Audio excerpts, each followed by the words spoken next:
What's going on, everybody? Michael Silva here. You're watching the Stock Market Brief Show. This is getting very, very interesting. We got a lot of data to cover in today's Stock Market Brief. We're going to get right into it, starting looking at the Fed Watch tool. A couple of things that I want to call out here as the market's repricing, right, for the update after the FOMC announcement, the rate hike. We're at a current rate at 300, and now going into the following meeting, I wanted to just point out a couple of things here. We're on the November, and we're looking at, we're comparing, the changes that we see here. As you can see, these little bars going up and down, right, where it shows, the lighter bar one day, the lighter bar than that is 1 week, and then you go back 1 month. I just want to call out that we did actually have a subtle increase right here for the rate to 350, but it's still well below the 375. So it's still more probable that we have a 75 basis point hike going into the next meeting, which is November 2nd. However, I just wanted to point out that we did see a decline slightly today while we had the 50 basis point increase slightly. And if you look out to the end of the year, you can see a very similar situation. The market is pricing in a higher probability of being at 425, at the end of the year, and that meeting comes December 14th. And then we have over here, it did see a little bit of an increase to seeing it around 400. So we'll continue to monitor that, see what develops as time progresses. The big moves today were all about the 10-year yield, and I'll talk about how interesting I noticed bonds earlier in the morning and how that affected the market. But the 10-year yield was up 4.9%, and we closed at 3.87. We had a high at 3.9, so it looks like 4% is in striking distance. Meanwhile, bonds continue to get crushed, so continue to be careful here as bonds continue to get crushed. However, there was some interesting order flow. We're not going to get too much into that. I do want to show you, though, if you are an intraday trader, something that you can potentially watch while you're trading. Now, we know this, right? If you're new here, you might not know this, but for the people that are not new and been in the markets from an intermarket perspective, when you see yields go up, that can affect tech. And when yields go up, bonds go down, right? You have the inverse right there. Bonds go down, yields go up. And earlier in the trading day, we're looking at a 1-minute chart. Qs started ripping right out of the gates. And from oversold condition, I even took a trade pretty much right out of the gate right over here early on in the Qs, but I used TQQQ as a proxy. And then I had just a break-even stop, which I held it all the way and got stopped out. But what I found interesting early on in the trading session was TLT, right? So TLT, as bonds were coming off, you had the Qs ripping up right there, just completely right out of the gate. And this right here was a huge, huge warning sign that we had to be aware of. So if you're trading intraday, you can see here that, if you're getting these market rallies here in the Qs and you don't really have a confirmation in the short term, right? It was flat, it was actually going down while this was going up, this was going down while this was going up. These all turned out to be bear market rallies, right? So boom, it just a big short covering, potentially short covering, and a short covering, and they all reverted. It wasn't until this purple line over here where we actually saw them move hand in hand, and that was much later in the trading session.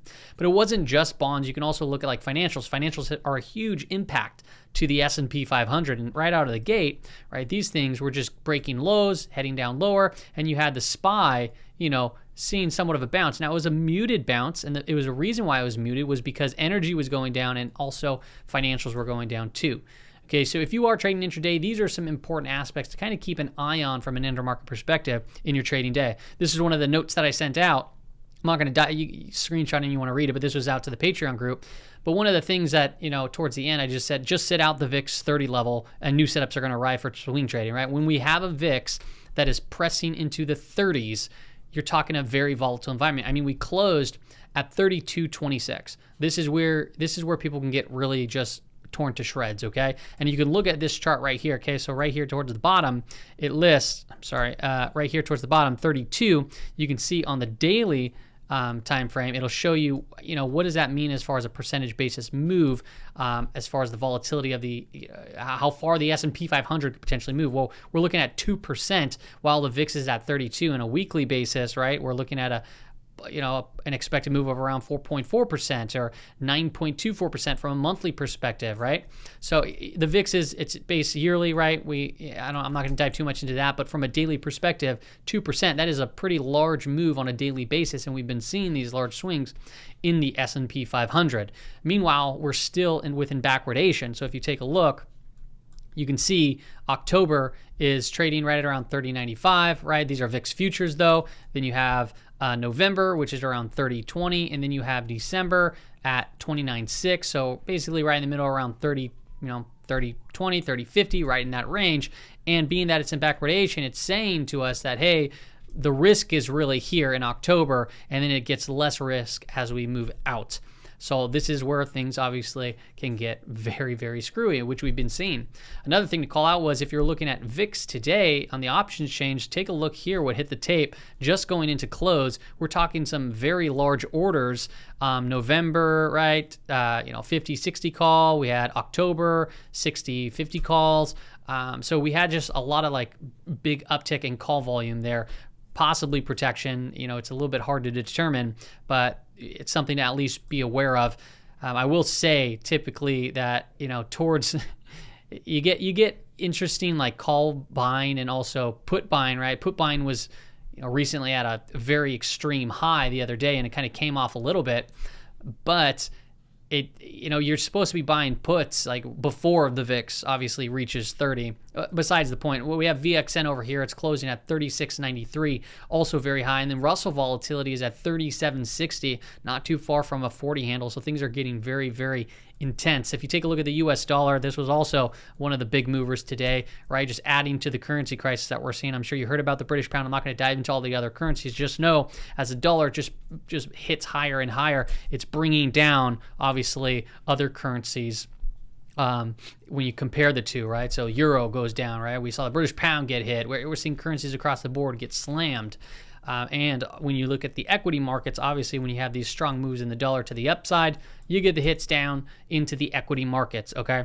Now, this is getting pretty frothy. The thing that I've been watching for is a potential parabolic move in the dollar, and that's like a blow-off top, right? It's already moving parabolic, but a blow-off top would kind of indicate to me that, hey, this could be a capitulation moment where this is where the dollar comes down. At some point, the dollar will come down, right? If it keeps on continuing to just move higher and higher, it's going to add to more global problems, which we are already seeing take place. So it's one thing to watch out for. When I look at like the UUP, so this is the bullish ETF, right, for the dollar, this was up 1.12%, and I wanted to just call out that it's not too far off from its weekly upper expected move, and I did see some put buying actually that was rather large. So I would consider it unusual. That is basically saying, hey, it does look like that it might come off a little bit. So that was interesting data there. If I take a look at HYG did crack the low,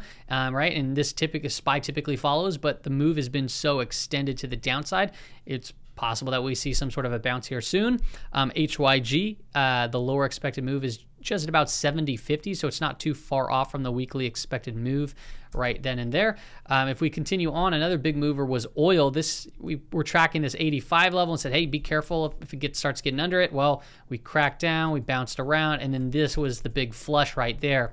And if you look at this on a larger time frame, right, we talked about a while ago, every time that the rate of change, the 12-month rate of change, yearly rate of change, right, on the monthly chart, it reaches these high levels. We've seen some pretty significant, events take place where, we saw the 1987 crash, the 1990 crash, dot-com bust, financial crisis, and now we don't, have necessarily a name for this yet, but I'm sure that a name will come if this continues. And the rate of change now is at 2.24%, looking like it's going to be crossing down through the zero marker here rather soon. If we take a look at the BP charts, still overextended to the downside, right? 17.64. We're getting just above 25 reading right here on the bullish percent index. So yes, overextended to the downside, and overextended could stay overextended, right? That's a condition that these are currently in. BP NDX is at 2617. BP SPX is now at 15.59 with a 12.20 reading on the BP chart.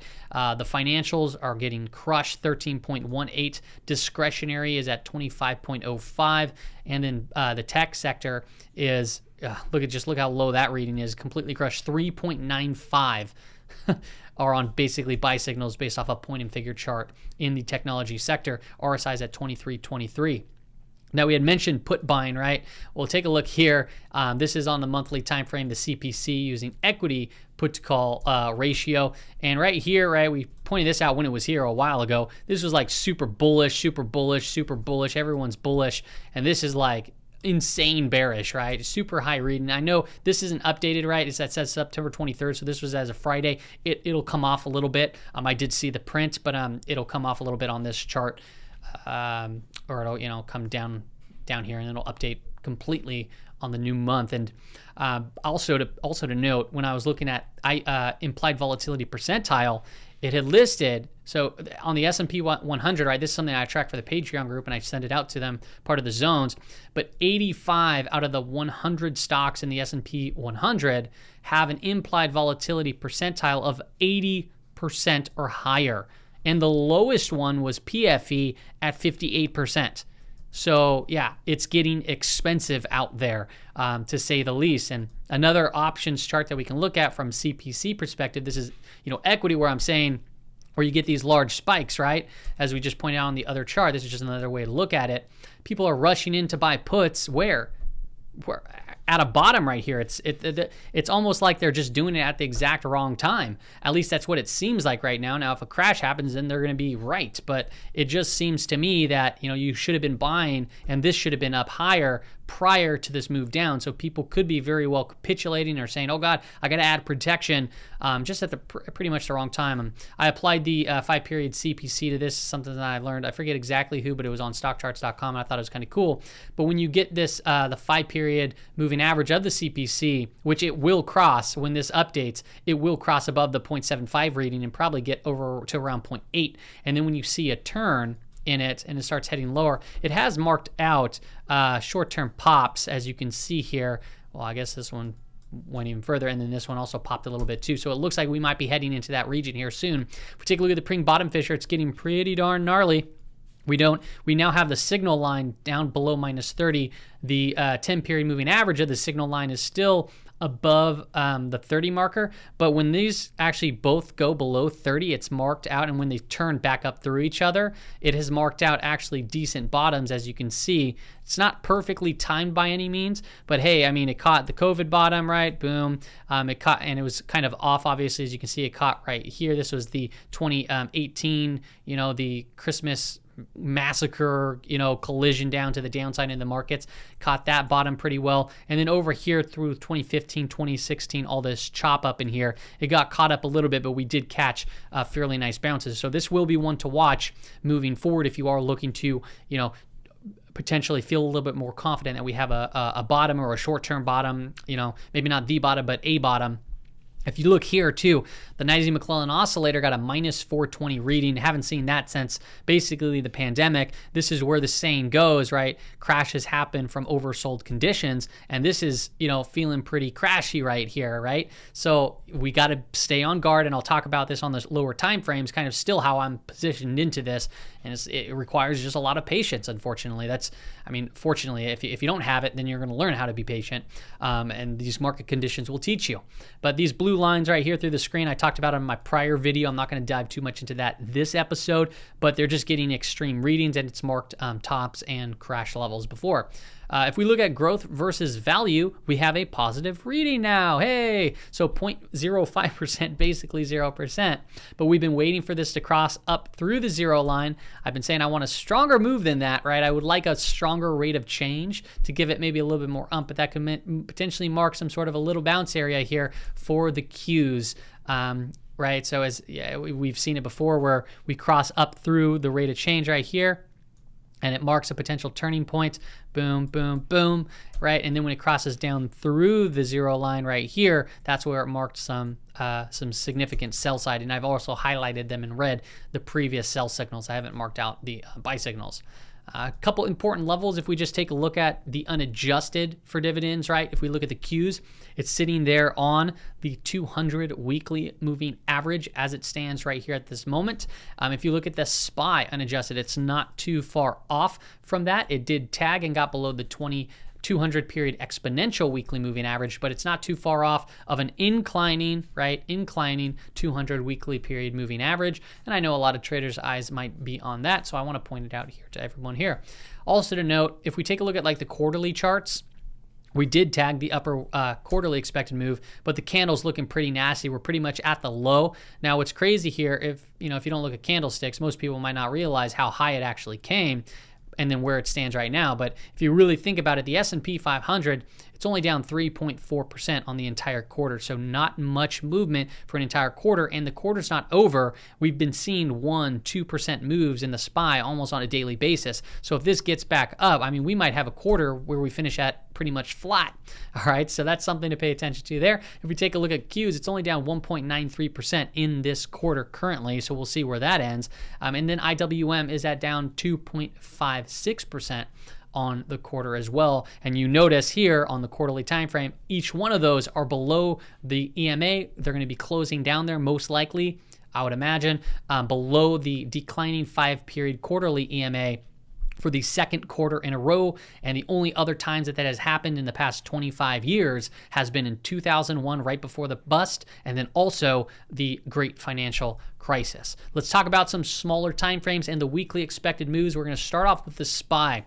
This blue line down here, most closest to the price action, that was the daily anchored VWAP, and you can see it started off with a little bit of a squeeze, but we had our red flags up as stated on that message, as well as what we talked about earlier about bonds, about the energy market, about financials. So it ended up crossing back down through it, which was another signal, and then we started selling off. We tried intraday to get back above it, but as you can see, we could not get a 15-minute closing candle above it, and we finished just about at the low of the day. Now, the weekly expected move is at 355.46. The upper is 380.44, and it's really in striking distance of either one of those. We haven't had much of a move right today. We're down about 1%, but the volatility still remains elevated, so we can see this thing go anywhere. Now, this white line is anchored to the FOMC announcement. So if we start getting above this, that is going to be the level to watch. And if you're getting bullish, you might want to look for a price to do something like that, right? And then you can have a stop and you can play the breakout to the next level, which would be the declining 5-period moving average.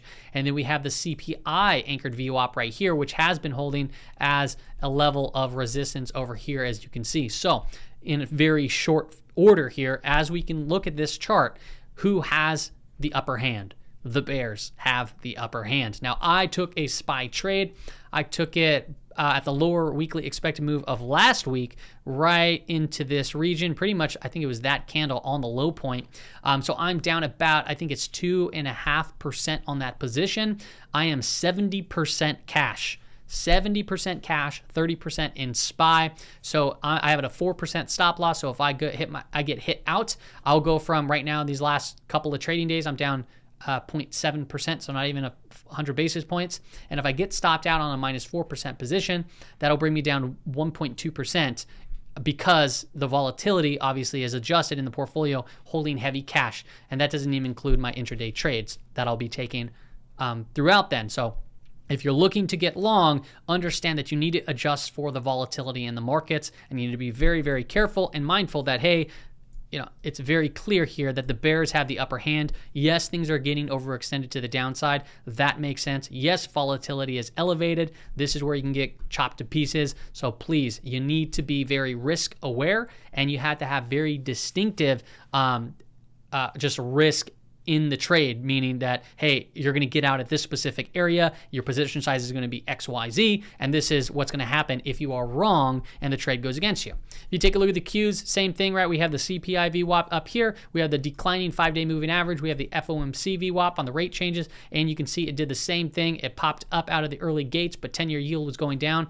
Market followed there shortly thereafter, and we could not get that above that daily VWAP. If you're looking at the weekly expected moves, we're looking at 264.31 to the lower weekly, 286.71. One more note on the weekly expected moves, because I didn't do a weekly expected move video or a weekly recap video. We closed once again almost 2 sigmas or 2 standard deviations out of the weekly expected move again. And this is the analogy that I'm using here, right? As the market, we need some sort of like big pop event in order for this to come back to normal.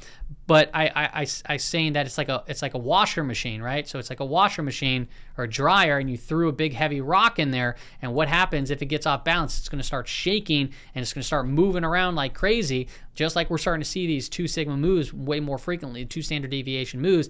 And the only way that we can fix it is if this thing completely just snaps and breaks, and we really just got to replace it at that point, or that's when we call the person in to fix it. So that's what we're seeing in the markets. So we got to continue to be careful. Bears still have direction. Quickly on the IWM, same exact thing, declining 5-day moving average below the CPI anchored VWAP, below the FOMC VWAP, and it didn't even really test back today on the daily VWAP after that quick little pop out of the gates. IWM finished the worst on the day, led by small cap stocks, right? They got squeezed or short covered, and they just fell completely on their face. As far as the weekly expected move goes here, 160.28 to the low end, 174.34 to the high end. That's all I got for you, everybody, on today's stock market. I was actually going to show the zones. I didn't print them out, but just know that the zones, the upper weekly band, which doesn't mean it's more probable, by the way, they are very, very high, where we're really sitting at the lower ranges across the board, and IV percentiles are really high there too as well.